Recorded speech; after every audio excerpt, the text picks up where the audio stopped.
Warahmatullahi wabarakatuh.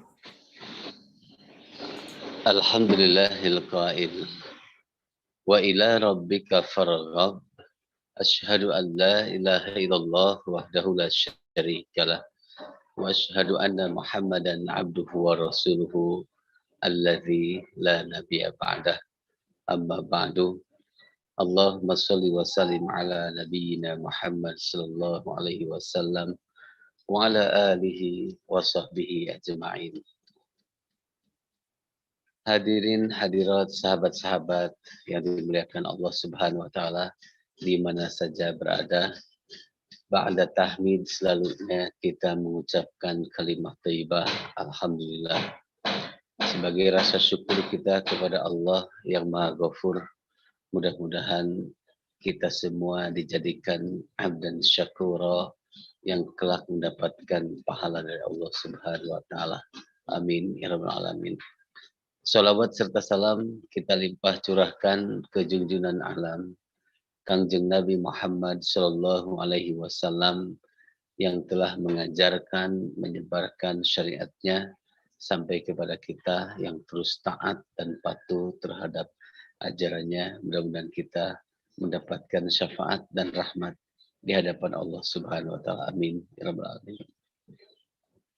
Dalam kuliah 30 menit hari ini insyaallah kita akan membahas salah satu tema yang diambil dari potongan surah atau ayat di dalam Al-Quran, surah Al-Insyirah.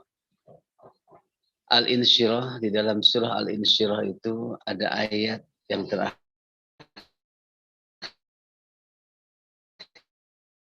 yaitu ayat Rabbika farghab. Dan kepada Tuhanmu lah dan kepada Rabbmu lah kalian hanya berharap. Di dalam ayat ini Allah memberikan satu statement untuk kita dan hanya kepada Tuhan kita saja dan kepada Allah kita berharap. Farghab. Jadi farghab itu sebuah perintah, kita hanya berharap kepada Allah. Di dalam Al-Quran sering berharap kepada Allah itu disebutkan ibtigha'a mardhatillah, yaitu hanya mencari keriduan dari Allah Subhanahu wa taala. Dan itu salah satunya di dalam surah Al-Insyirah, wa ila rabbika farghab, dan kepada Rabbmu lah kamu berharap. Dalam setiap amal atau aktivitas atau kegiatan kita, seandainya kita itu hanya berharap kepada Allah, tidak berharap kepada manusia, dan tidak berharap apapun dari makhluknya, maka akan muncul ada ketenangan jiwa dan kenikmatan jiwa kita. Seperti contohnya, seseorang memberikan sesuatu pada seseorang.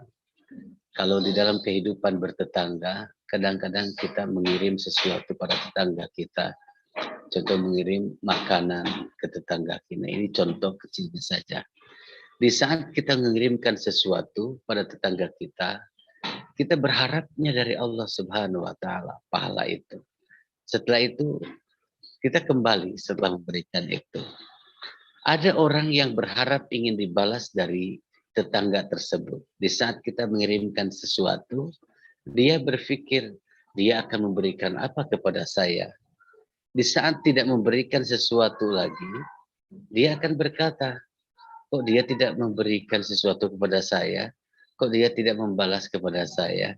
Akhirnya dia kecewa, sedikit kecewa.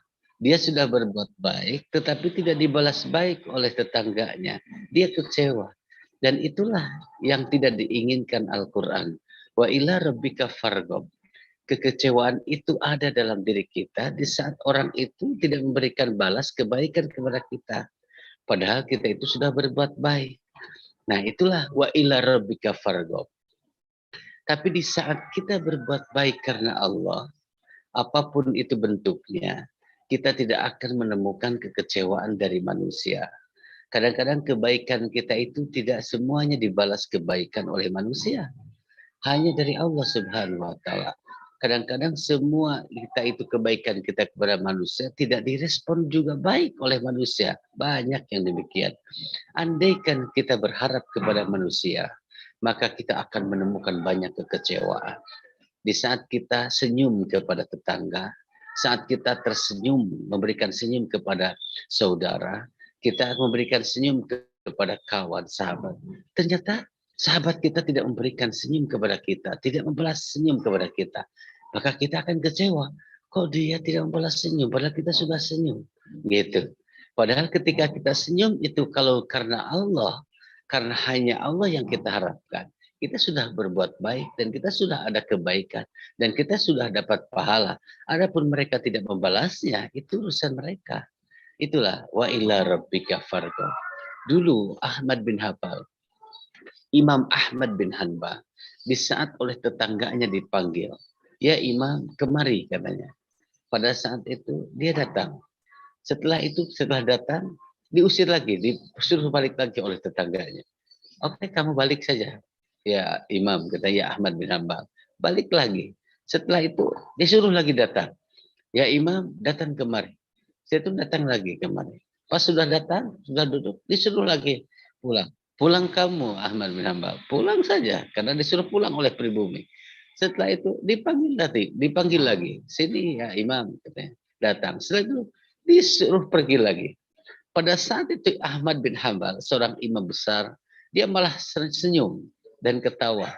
Dan tersenyum kepada orang yang manggil dan musir itu. Setelah itu tetangganya bertanya, wahai Imam Ahmad, kenapa Anda itu malah tersenyum? Tidak marah? Aku perlakukan demikian, engkau disuruh datang, datang. Dan disuruh pergi, engkau pergi. Tapi kenapa saudara kok bisa senyum itu tidak marah? Kata Ahmad bin Hanbal. Beliau menjawab, saya ke sini bukan karena kamu. Dan saya pergi pun bukan karena kamu. Karena aku taat kepada perintah Allah dan Rasulnya, harus mentaati, harus berbuat baik kepada tetangga. Oleh karenanya, aku itu ke sini bukan karena engkau semata-mata, dan aku disuruh pergi bukan karena engkau semata-mata. Karena aku ingin berbuat baik kepada tetangga, dan aku disuruh oleh Allah Subhanahu wa Ta'ala dan Rasulnya. Itu karena beliau itu karena Allah, tidak ada rasa kecewa, tidak ada rasa gimana oleh tetangganya demikian. Begitu juga kita dalam beramal. Di saat kita datang ke masjid karena Allah, insya Allah, walaupun ada orang yang mencaci maki, ada orang yang mengejek, ada orang yang muji, kita tidak akan tergoyahkan. Di saat kita beramal yang lainnya, beramal berbuat kebaikan kepada seseorang, orang itu ada yang mengapresiasi, ada yang tidak mengapresiasi, ada yang memuji, ada ila rabbika farghab, hanya karena Allah amalan kita itu berharap, insya Allah itu akan tenang jiwa kita di rumah. Soalnya contohnya kita mendidik anak-anak kita ditugasi oleh Allah untuk mendidik anak-anak kita ditugasi oleh Allah dan Rasulnya untuk mensolehkan anak kita. Di saat mereka ada sedikit pertentangan, di saat mereka ada sedikit mendebat, di saat mereka ada sedikit membangkang, kita ikhlas, ya Allah, ini karena Allah, karena Engkau yang menyuruh aku, karena aku taat kepada suruhan-Mu untuk mendidik anak. Gitu. Jadi rasa ini ketika melihat anak berubah, perubahan itu kita tenang, karena itu ada suruhan dari Allah. Di saat seorang suami, contoh, suami kepada kita sudah berbuat baik kepada suami contoh kurang kepada kita, feedbacknya kurang. Karena Allah, karena kita disuruh oleh Allah untuk taat pada suami dan Rasulnya, itu akan sedikit tenang kepada kita. Begitu juga suami, di saat menjadi kewajiban, jadi merasa disuruh oleh Allah, merasa disuruh oleh Rasulnya, dan kita taat kepada Allah dan Rasulnya. Karena Allah dan Rasulnya, di saat memberikan nafkah, di saat memberikan kewajiban nafkah kepada keluarga, itu ikhlas, ikhlas. Dan tidak ada rasa apa-apa, karena itu sebuah kewajiban, suruhan, perintah dari Allah dan Rasulnya, dan beramal karena Allah dan Rasulnya.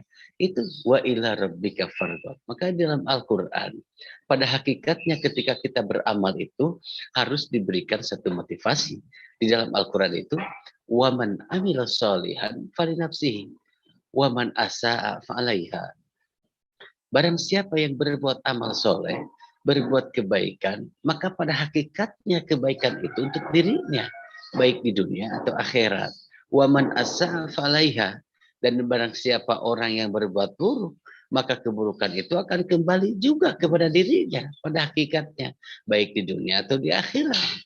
Ketika kita berbuat baik, insya Allah kebaikan itu akan balik lagi kepada kita. Dan pada hakikatnya dalam kehidupan kita sehari-hari, di saat kita senyum kepada orang lain itu akan senyum kepada kita. Di saat kita memberi kepada orang lain, insya Allah orang itu akan memberi lagi kebaikan kepada kita. Walaupun kita tidak berharap demikian, pada hakikatnya akan kembali kepada kita. Apalagi Allah akan memberikan pahala kepada kita kelak di akhir. Itu yang dijadikan standar buat kita. Waman asa falaiha. Kita berbuat buruk, kita berbuat jahat, akan balik lagi kepada kita perbuatan kita itu. Pada hakikatnya itu yang disebutkan wa ila rabbika farghab. Sehingga kita dalam sehari-hari, dalam kehidupan aktivitas kita sehari-hari, kita itu karena Allah. Insya Allah kita akan tergoyahkan, tidak akan tergoyahkan, akan istiqomah. Kalau kehidupan kita, semua langkah kita, semua aktivitas kita, ibadah kita, itu karena Allah Subhanahu wa Ta'ala. Wa ila rabbika farghab. Ini catatan dalam surah Al-Insyirah. Kalau demikian, di dalam Quran surah Al-Insyirah ini ada tersirat 2 ayat sebelumnya, yaitu di dalam Al-Quran surah Al-Insyirah ayat ke-5 dan ke-6. Itu luar biasa keterkaitan dengan ayat ke-7 dan 8-nya. Ketika Allah berfirman di sana, fa inna ma'al usri usra, fa inna ma'al usri yusra, inna ma'al usri yusra. Bersama di mana sesungguhnya hasilnya di dalam setiap kesulitan itu akan banyak kemudahan. Itu lihat di dalam ayat itu ada kata al-usri. Fa inna ma'al usri, ada al-usri dan yusra. Di saat al-usri pakai alif lam, maka itu menunjukkan ma'rifah. Di saat yusra tidak memakai alif lam dan itu tanwin, itu adalah nakirah. Artinya kalau al-usri itu satu, kalau yusrun itu banyak, dan ma'a itu dekat.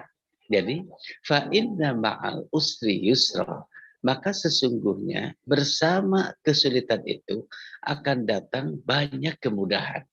Jadi ketika kita mendapatkan kesulitan dalam kehidupan ini, terus itu kita ikhlas karena Allah, itu akan dekat datang banyak kemudahan dari Allah Subhanahu wa Ta'ala. Dan kita harus ikhlas karena Allah dalam setiap mengalami kehidupan ini. Tentu kita ada kesulitan dalam hal, contoh dalam hal beribadah. Dalam beribadah kok saya itu susah bangun subuh itu. Kenapa susah bangun subuh itu? Contoh kesulitan.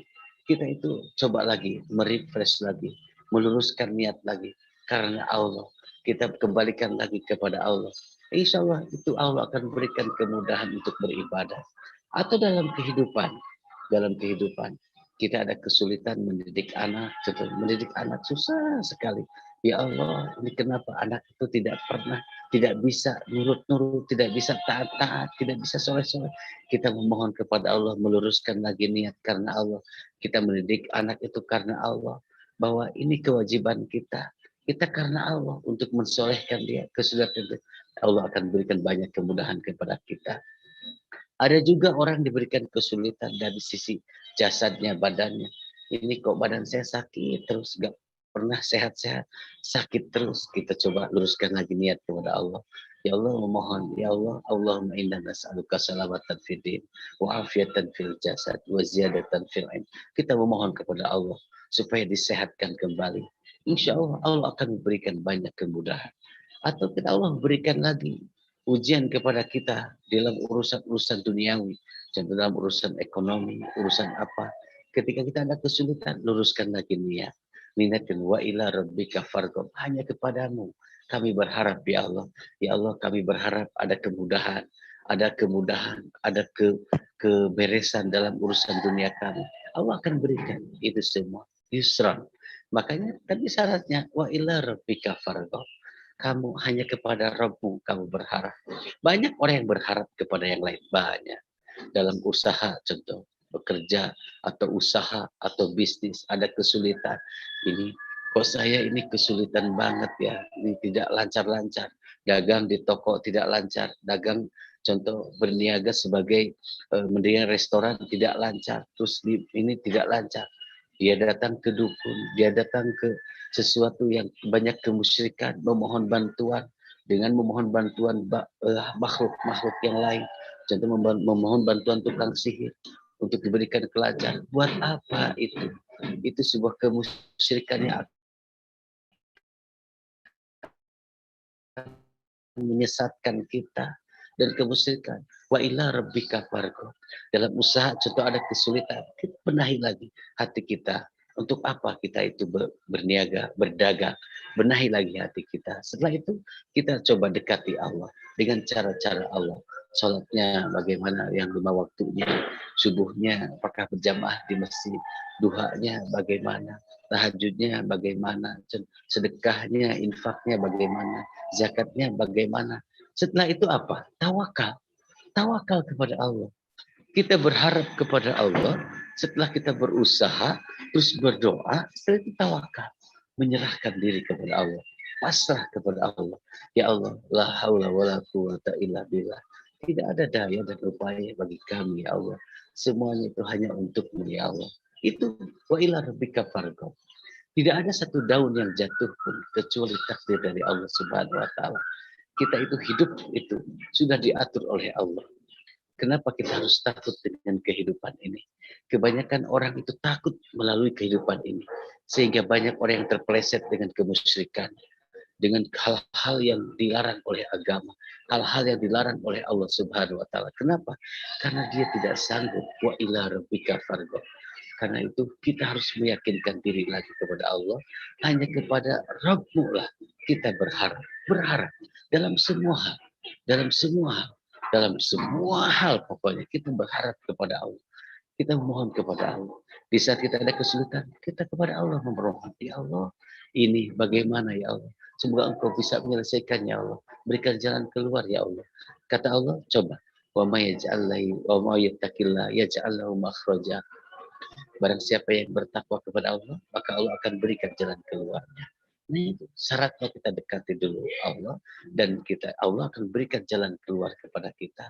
Hadirin hadirin sahabat-sahabat rahimakumullah di mana saja berada, mudah-mudahan harapan kita tanamkan dalam diri kita untuk selalu berharap kepada Allah dalam segala hal, dalam segala aktivitas kita, dalam kehidupan kita. Itu saja mungkin untuk kuliah 30 menit hari ini. Mudah-mudahan ini menjadi motivasi buat kita untuk selalu berharap kepada Allah. Tidak banyak berharap kepada makhluknya. Tidak banyak berharap kepada manusia. Supaya tidak kita kecewa terhadap hal-hal yang tidak diinginkan oleh kita. Kalau kita berharap kepada Allah, insya Allah aktivitas kita, kegiatan kita, amal kita akan tenang. Karena kita hanya mengharapkan pahala dan ridhonya dari Allah Subhanahu wa taala.